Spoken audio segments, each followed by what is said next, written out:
வணக்கம். Sorry for making you wait. ரொம்ப late ஆயிடுச்சு. இப்பதான் மேட்ச் முடிச்சுட்டு நாங்க வரோம். நேத்து வந்துட்டு இந்தியா வந்து 81-19 எட்ஜ்ல இருக்காங்க. இன்னைக்கு வந்துட்டு எப்படி ஆடணும் அப்படின்னு சொன்னோம். அதாவது பாசிட்டிவா ஃபர்ஸ்ட் செஷன்ல ஒரு 3 ஓவர் பார்த்துட்டு அதுக்கப்புறம் அஃபென்சிவா ஆடணும். To take the game out of England completely, to put the pedal on the accelerator அப்படின்னு சொன்னோம். இப்ப ஃபர்ஸ்ட் செஷன்ல பாத்தீங்கன்னா டே 2ல இந்தியா வந்து 129 ஃபார் நோலாஸ், 30 ஓவர்ல 4.30 run rate, 264 for one well compiled 100 by பெரியப்பா அண்ட் கில்லி கில். இப்போ 264 for one 60 overs, 10 out of 10 session, ஒரு இம்போசிங் செஷன். அங்கேயே வந்துட்டு உங்களுக்கு கடையை சாத்துற நிலைமைக்கு வந்துருச்சு அந்த சுச்சுவேஷன்ல. ஸோ அதுக்கப்புறம் பாத்தீங்கன்னா இப்ப செகண்ட் செஷன்ல ரொம்ப பியூட்டிஃபுல்லா வந்து கன்சாலிடேட் பண்ணாங்க. டாப் கிளாஸா வந்து கன்சாலிடேட் பண்ணிட்டு 112 ஃபார் 2 in 24 overs. இப்போ with run rate of again 4.66. India 376 for 3 in 84 overs, 8 out of 10 session. இதுல வந்து நிறைய பேர் வந்து பேஸ்பால்னு கேக்குறீங்க. ஃபார் யுவர் கைண்ட் இன்ஃபர்மேஷன், இப்ப நீங்க ஓவரால் ரன்ஸ் பர் ஓவர் பாத்தீங்கன்னா இந்தியா ஸ்கோர்ட் மோர் ரன்ஸ் தேன் இங்கிலாந்து டில் நவ். அப்படிங்கும்போது பேஸ்பால் எங்க எனக்கு தெரியல. ஸோ செகண்ட் செஷன்ல பாத்தீங்கன்னா ஒரு ஒரு செம்ம கமாண்டிங் ஒரு செஷன் அது. ரொம்ப நல்லா ஆடினாங்க. There is nobody you can say that சரியா ஆடல அப்படின்னு யாருமே சொல்லல. எக்ஸ்ட்ரானரியா வந்துட்டு இன்னிங்ஸை பில்ட் பண்ணாங்க. இப்போ வருத்தப்பட வேண்டிய விஷயம் என்னன்னா, சர்ஃப்ராஸ் கான் 56 of 60 balls, ஒரு செஞ்சுரி ஆன் த டேக்கிங். அதே மாதிரி டெபுட்டன் படிக்கல் ரொம்ப பியூட்டிஃபுல்லா ஆடினாரு, 65 of 103. அவங்க ரெண்டு பேரும் they should have carried on to get on to daddy hundreds. இந்த மாதிரி ஒரு சுச்சுவேஷன்ல பாத்தீங்கன்னா இன்னும் 3 நாள் இருக்கு. நான் எப்பவுமே வந்து இதை சஜஸ்ட் பண்ண மாட்டேன். That is a time you need to make sure that okay, நான் பல்ல கடிச்சு நாடி I want to get a personal milestone of 100 அப்படின்னு ரெண்டு பேரும் ஆடிந்தாங்க. நான் obviously would have benefited the team perspective more. ஏன்னா இந்த சுச்சுவேஷன்ல உங்களுக்கு வந்து நீங்க நான் ரன் அடிக்கணும் அப்படின்னு நீங்க ஆடினீங்கன்னா கூட no one is going to lose anything as far as India's perspective is concern. ஏன்னா இன்னும் 3 நாள் இருக்கு. இன்னொன்னு நம்ம என்ன சொன்னோம் அப்படின்னா, இங்க வந்து ரன்னு வந்துனே இருக்கும், நிறுத்தவே முடியாது. ஒரு ஃபாஸ்ட் பேஸ் மூவிங் ஒரு கிரவுண்ட் இது அப்படிங்கும் போது ரன்ஸ் வந்துனே இருக்குங்கும் போது there is no urgency of finishing the game any early அப்படிங்கும் போது இவங்க ரெண்டு பேரும் would have carried on, but unfortunately அது நடக்கல. இப்ப தேர்ட் செஷன்ல பாத்தீங்கன்னா இங்கிலாந்து வந்து ஒரு கம்பேக் கொடுத்தாங்க. That is 97 for 5 in 36 overs, with a run rate of only 2.69, and India ending the day at 473 for weight, thanks to that unbroken partnership between Kuldeep and Jasprit Bumrah to take India from a situation where 428 for 8.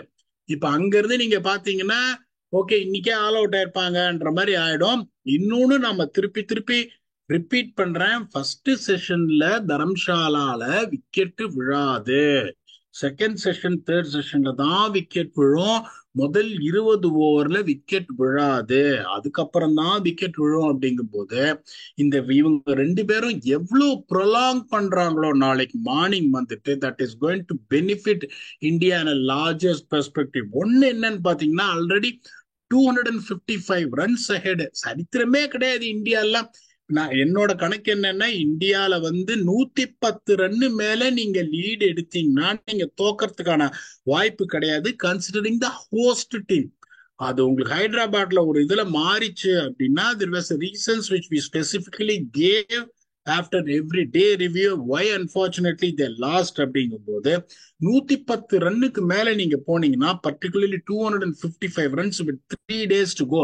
இப்ப நாளைக்கு வந்து ஒரு 40 நிமிஷம் இந்த partnership அப்படியே எடுத்த உடனே திருப்பி அதான் சொல்லுவேன், எடுத்த உடனே ஒரு 4 ஓவர் 5 ஓவர் விட்டு விட்டு ஆடிட்டு அதுக்கப்புறம் try and prolong it as much as possible to really put the frustration on them.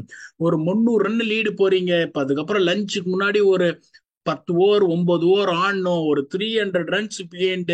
Series already lost. Morale எப்படி இருக்கும்? ரொம்ப மோசமா இருக்கும் மொரேல். செகண்ட் திங்கும் பாத்தீங்கன்னா they are not going to change their approach. They are going to come there, they are going to play their shots right from ball one, no matter what the situation is. ஏன்னா இவ்வளவு 9 innings இந்த சீரீஸ்ல அவங்களோட ஆட்டிடியூடையோ அவங்களோட பேட்டர்னையோ அந்த fixed டெம்ப்ளேட்டையோ மாத்தாதவங்க நீங்க வந்துட்டு இப்ப கடைசி இதுல வந்துட்டு இன்னிங்ஸ்ல particularly 300 behind series last, you just want to put one foot on the plane after a long series. I seriously doubted whether they are going to change their attitude or mindset or approach when they get into bat in the second innings அப்படிங்கும்போது இந்தியாவோட பெர்ஸ்பெக்டிவ்ல என்ன பண்ணோம், ரெண்டு பேர்ட்டு சொல்லி எவ்வளவு gauge அடிக்க முடியுமோ அவ்வளவு காஜ் அடிங்க, அதுல வந்து எந்த இதுவும் கிடையாது, time is never a constraint அப்படின்னு அவங்கள ஃப்ரஸ்ட்ரேட் பண்ணி இந்த லீடை ஒரு 300 ஒரு 320 அந்த மாதிரி எடுத்துன்னு போனீங்கன்னா they are going to come all guns blazing. நீங்க அதுக்கப்புறமுமே வந்து இவங்க 500 அடிச்சா கூட நீங்க 300 320 லீடு வந்தீங்கன்னா 180 is never going to be enough. நான் இப்பயே சொல்றேன், இப்ப England has got any chance to defend this to make a miraculous comeback. One of the greatest comebacks the history have ever produced இருக்கும், particularly in Indian venue, if they can pull it back. அவங்க என்ன பண்ணணும், இப்போ உங்களுக்கு வந்து ஒரு 280 to 300 target கொடுக்கணும். 280 to 300 target கொடுக்கணும்னா if India can extend this lead which is already 255 closer to 300னா 600 run அடிக்கணும். 600 run இப்பதும் with the pace at which they play. இப்ப அவங்க வந்து ஒரு 140 ஓவர் ஆடினாங்க, 140 இல்ல 160 ஓவர் ஆடினாங்கன்னா கிட்டத்தட்ட வந்துருவாங்க, because that is how they are going to play. But are they going to survive that 140 to 160 overs? That is going to be the biggest question marks one should ask on themselves. இப்ப இன்னொன்னு பாத்தீங்கன்னா, honestly speaking, இப்ப நீங்க என்ன கேட்டீங்கன்னா, இப்ப இங்கிலாந்து என்ன பண்ணணும் அப்படின்னா, இங்கிலாந்து ஹாஸ் டு அட்டாக். ஏன்னா நீங்க 300 ரன் பிஹைண்ட் இந்த மாதிரி ஒரு சுச்சுவேஷனுங்கும் போது நீங்க டிஃபென்ஸ் ஆடி எந்த பிரயோஜனமும் கிடையாது. அப்ப என்ன பண்ணுவாங்க, you have a crowded field, it is going to put pressure on you when you try and defend போது இந்த இன்னிங்ஸ்ல England has to bat positively. they have to bring the baseball into effect no matter what. நீங்க வந்து அதுக்கப்புறம் லீடை erase பண்ணி ஒரு 70 ரன்னோ 80 ரன்னோ வந்தா உங்களுக்கு வாய்ப்பே கிடையாது. என்னோட ப்ரெடிக்ஷன் என்ன அப்படின்னா, that is what I have tweeted when I saw after the first session, either it's going to be an innings defeat or it is going to be worst case 8 wickets victory for India. போது England has to come out all guns blazing. Indian spinners settle ஆக விடாம, short leg, silly point, leg slip இந்த மாதிரிலாம் நிறுத்த விடாம ஒரே ஒரு ஸ்லிப்பை தவிர எல்லாத்தையும் ஸ்ப்ரெட் பண்ற மாதிரி ஒரு ஏர்லியரா நீங்க ஃபாஸ்ட் பாலர்ஸ் வரும்போது ஒரு அட்டாக்கிங் மைண்ட் செட்ல நீங்க போனோம். இப்ப இந்தியா என்ன பண்ணோம், ஒரு 300 ரன் லீட் இருக்கு உங்களுக்கு, ஓகே, ஒரு 7 ஓவர்ல அவங்க ஒரு 49 ஃபார் நோலாஸ் போனாங்கன்னா 300 is a long way to go. So நீங்க ஸ்பின்னர்ஸ் வரும்போது அவன் அடிக்கிறான் அப்படின்னு சொல்லிட்டு ஃபீல்ட ஸ்ப்ரெட் பண்ணாதீங்க. 300 is a massive barrier to cross. அப்படிங்கும் போது நீங்க ஒரு 50க்கு நோலாஸ் நீங்க வந்தீங்கன்னாலும் அந்த பால் சாஃப்ட் ஆச்சுன்னா தரம்சாலால ஆடுறது கஷ்டம். திருப்பியும் சொல்றேன், ஃபர்ஸ்ட் செஷன் விக்கெட் விழாது, ஃபர்ஸ்ட் 20 ஓவர்ஸ் விக்கெட் விழாதுங்கும் போது இந்த ஃபர்ஸ்ட் 20 ஓவர்ஸ்ல விக்கெட் விழலன்னா 20 ஓவர் அவங்க ஆடுற மாதிரி ஆடினாங்கன்னா ஒரு 100 ரன், ஒரு 95ல இருந்து 105 வரைக்கும் வந்துருவாங்க. Still it's 200 runs behind. அப்படிங்கும் போது India should be very offensive when it comes to field placings. We try and force them to hit boundaries. அந்த மாதிரி ஒரு ஆப்ஷன் எடுத்தாங்கன்னா they will never give England a chance really to come back in the game. England திரும்பி வரணும்னா that is what they got to do. They have to score minimum of 580 to give them any outside chance of setting a target of India 280 to see whether they can defend. 280னா அப்படியே இப்ப என்ன சொல்றேன், இப்ப அந்த attack நீங்க யோசிக்கும் போது India should chase it down. ஆனா உங்களுக்கு அந்த ப்ரெஷரு, அந்த ஓல்டு பேட் மெமரிஸ், ஹைதராபாத்ல ஒரு டீசென்ட் பிச்ல ஒரு 230 சேஸ் பண்ண முடியாம இந்த இந்தியா தோத்தாங்கன்றதுனால இந்த mind games will come in to பிளேன்றதுனால that will give England some chance. Okay, இந்த மாதிரி வருமா அப்படின்னா 270 கீழே ஒரு சல்லி ரன் லீடு அப்படின்ற மாதிரி எடுத்தா there is no chance of England winning this test மேட்சும் போது that is how England should approach. England should come and make sure they blast the 2 wickets out at the earliest to make sure the lead doesn't swell more than 270. அதுக்கப்புறம் அஃபென்சிவா ஆடி ஒரு 270 to 300 target கொடுக்குறாங்களா, then you got some kind of a interest going forward to the rest of the test match.